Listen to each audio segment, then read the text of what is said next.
de uma pessoa muito ilustre da nossa história, que representa a família Gaia e a família Duarte, dentre outras agregadas que existiram também. E em verdade, ele representa a história de Palmeira dos Índios, porque essas duas famílias têm uma significação extremamente importante à nossa memória. Então, para falar dessa questão da história de Palmeira dos Índios, eu tenho o prazer de chamar aqui, de estar ao lado do nosso amigo Raimundo Gaia Duarte, né? Que é meu amigo também, passamos muitas coisas na infância, vivenciamos muitas coisas. Mas muito obrigado, Raimundo, por estar recebendo a gente, eu e o Gilberto, né? Hoje estamos a um dia do grande encontrão histórico para Palmeira dos Índios. Eu quero começar perguntando, Raimundo, para você, como é que foi, qual é a importância, digamos assim, da história de Palmeira dos Índios para a própria Palmeira dos Índios, para o próprio povo de Palmeira dos Índios saber, conhecer? Primeiro, é um prazer estar aqui com vocês. Segundo, eu quero dizer da minha satisfação, né, de poder passar aos mais jovens a história de Palmeira dos Índios, que poucos, na realidade, conhecem.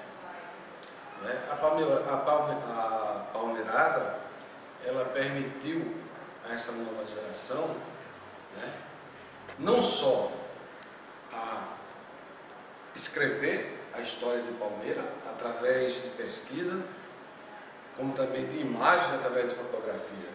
Isso é fantástico, vocês conseguiram colocar em uma sala de aula mais de 1000 alunos. Eu acho que é um fato quase inédito, onde todas essas pessoas buscam, através dos seus familiares, através das fotografias, não é? Levar um pouco da história de Palmeira. Acredito que a Palmeirada vai resgatar 80 anos de história de Palmeira, com dados mais próximos da realidade, porque são famílias, são pessoas que viveram aquele momento. Então os relatos ficarão o mais próximo da realidade possível. Então isso é muito importante. Na história de Palmeira dos Índios, você poderia citar alguns fatos e personalidades ilustres, no qual você gostaria de destacar para que a gente entendesse melhor essa história de Palmeira, o valor dela? Olha, se fosse nominar, nós evidentemente cometeríamos injustiças, né?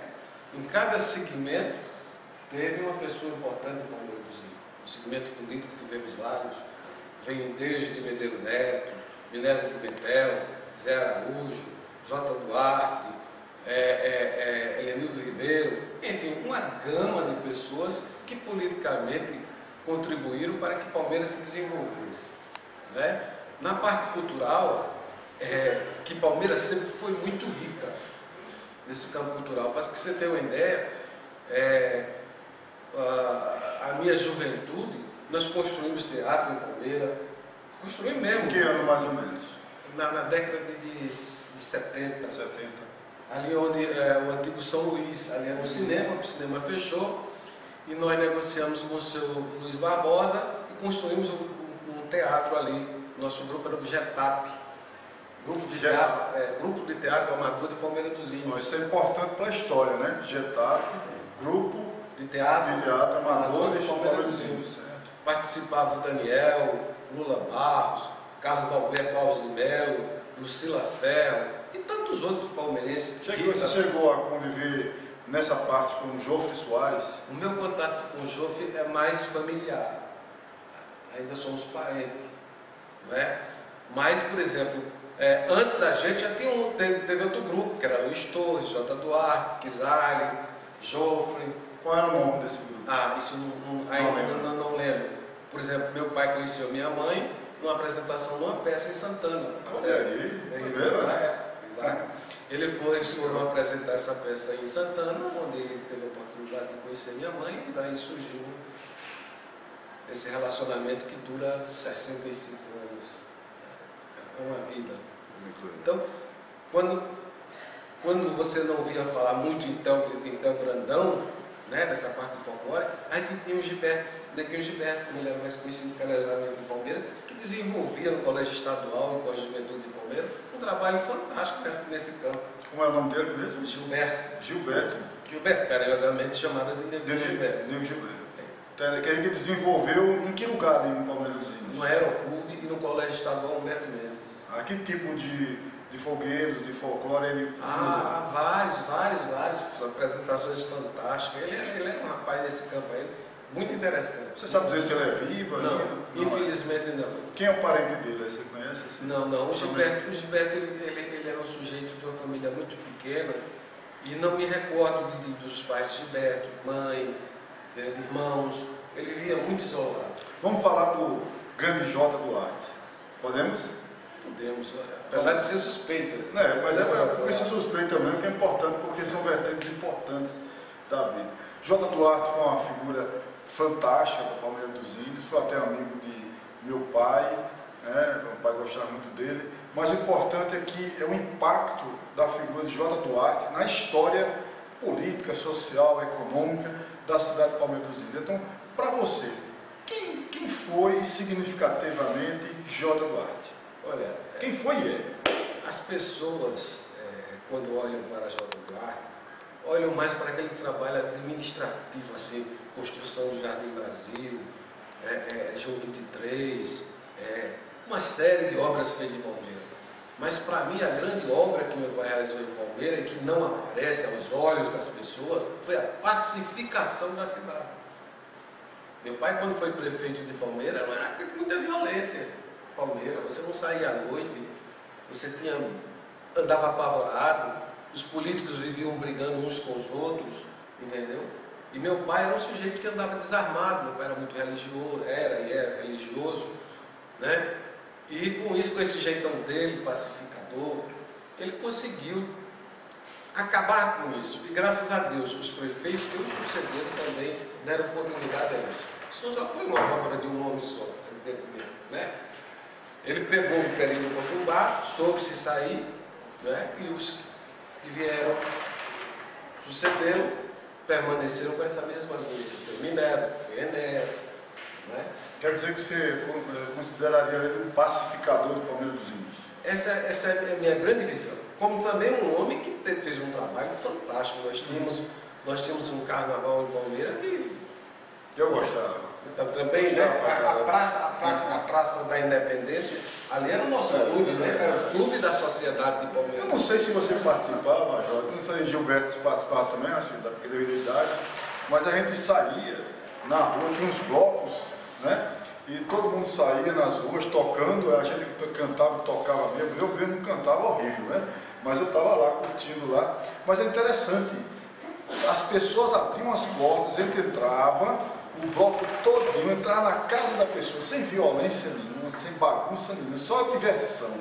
Quando a gente entrava lá, estava a mesa posta, comida, bebida de sobra ali pra gente. Aí a gente fazia aquela curtição ali, às vezes o dono da casa saía junto com a gente, aí depois lá na frente entrava em casa e nunca sem nenhuma violência, né? Você pegou isso? Peguei, claro. Brinquei muito assim, muito. A gente entrava nas casas e gozava, eu belava a casa toda, com água, com pó, não é? Comia. E o dono da casa recebia a gente com o maior prazer, com a maior satisfação. Lá em casa mesmo era um ponto certo, né? Todos os blocos passavam lá em casa. Então eu não precisava ir para a rua brincar. Não, eu em casa mesmo. Quem que criou o curso? O curso não é originário de Palmeiras. Eu sei, mas quem é que conseguiu fazer aquele curso, aquele circuito que existia? O curso era um circuito que existia que os carros todos passavam, né? Exatamente, onde as pessoas ali ficavam, né, desfilando, né? Desfilando, levando aquela porradinha de saco de bexiga com água, né? E saía brincando. Essa foi o Caetano Pinto, que chegou ontem do Amapá, ele sacudia aquele saco lá de cima de casa, né? O curso em si era uma tradição do carnaval a nível do Brasil, não é? Em Palmeiras apenas se organizava o trajeto. Conseguiu fazer, né? Conseguia Agora fazer. vamos falar do futuro, né? Como hoje é uma entrevista mais resumida, eu Eu queria que você dissesse para a gente, na sua experiência do passado, que você teve porque existe dentro de você, e teve porque você vivenciou. O que você sugeria para as melhorias, quais são as propostas que você teria para o futuro de Palmeira dos Índios, para as futuras e próximas gerações? Primeiro, essa geração tem que entender que o período político é só aquele período pré-eleitoral. Depois tem que se juntar. E não ficar destruindo, não dando sequência à obra. O Palmeiras tem muito isso. Você começa uma obra, vem outro prefeito, que o cara não apareceu, deixa a obra de lado. Então essa falta de dar sequência aos bons projetos, isso atrasa muito a cidade. O outro é tentar acabar com essa história de uma monocultura. Eu acho que o grande problema de Palmeiras foi a introdução do gado de corte. Do gado, você acha que é um problema? Acho que é um problema, porque você tirou o homem do campo. Né? Antigamente as fazendas de algodões, de milho, feijão, você tinha centenas de pessoas morando no campo. Com a introdução do gado, essa mão de obra ficou perdida. Não é? Então foram expulsos da zona rural, foram levados para as periferias da cidade e um homem só passou a tomar conta de uma propriedade. Quais são as culturas? E se foi tentado. Se foi tentado. Meu pai, ele teve uma visão bastante progressista. Ele tentou, através da sementeira, introduzir, através da festa da pinha, da festa do amendoim. O objetivo não era a festa da pinha nem do amendoim. Era estimular o agricultor a produzir. Não é? Porque ele produzindo, mais trabalho, homem no campo. Não é? Então, infelizmente, isso a gente não. Você é contra a industrialização do Palmeiras dos Índios? De forma alguma. Eu acho que é salutar para o município. Agora, seria interessante saber que tipo de indústria leva para a Palmeira. Não é? Que tem uma vocação para o local. Qual a vocação industrial do Palmeira dos Índios? Seria a reabilitação do plantio de algodão? Nós tínhamos em Palmeira, para falar no algodão, nós tínhamos 3 algodeiras imensas.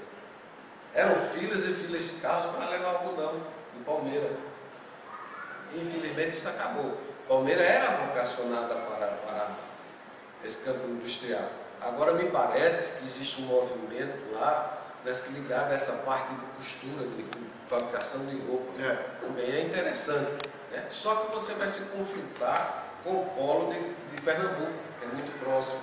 Muito forte já. E forte, né? Não sei até que ponto esse caminho é o caminho correto. Né? Laticínio, né? Nós já temos uma indústria de laticínio forte. Agora, até que ponto o dono da empresa vai querer investir mais em Palmeira? Quando a gente sabe que ele está explorando outros estados. Né? Para ele, o industrial, ele vai para onde economicamente é mais rentável. Tem que ter uma atração uma maior. Uma atração maior para ele, né? Agora vamos fazer o seguinte, você olha agora, foca nele aqui, e você vai dar uma mensagem para seus amigos que vão estar assistindo o Encontrão, para você, pessoas que vieram de longe, de outros lugares, a mensagem que você tem para eles. A minha mensagem seria propriamente um lamento de não poder estar presente a esse encontro. Com certeza iria encontrar velhos amigos de infância, que não tem coisa melhor. Hoje em dia a gente já tem cabelo grisalho, quer dizer, se posso dizer cabelo, né? E reencontrar aqueles amigos que cresceram junto com a gente, que são os verdadeiros amigos, não é? Não são esses amigos de última hora. E espero que todos aproveitem bastante. Bastante mesmo. A palmeirada deve ser prestigiada, deve ser levada a sério. É aquilo que eu disse no começo. Ela colocou em sala de aula mais de 1000 pessoas para escrever a sua história e estudar. Parabéns a todos vocês que fizeram e que estão fazendo esse movimento em prol do Palmeiras dos Índios. A gente agradece ao Raimundo Gaia, é um prazer estar com ele aqui, porque é uma pessoa que eu respeito bastante, admiro e vivenciamos muitas coisas juntos, contemporâneo de muitas coisas. E as imagens foram do Gilberto Ferro Galan e a entrevista comigo, Heber Torres, e até mais.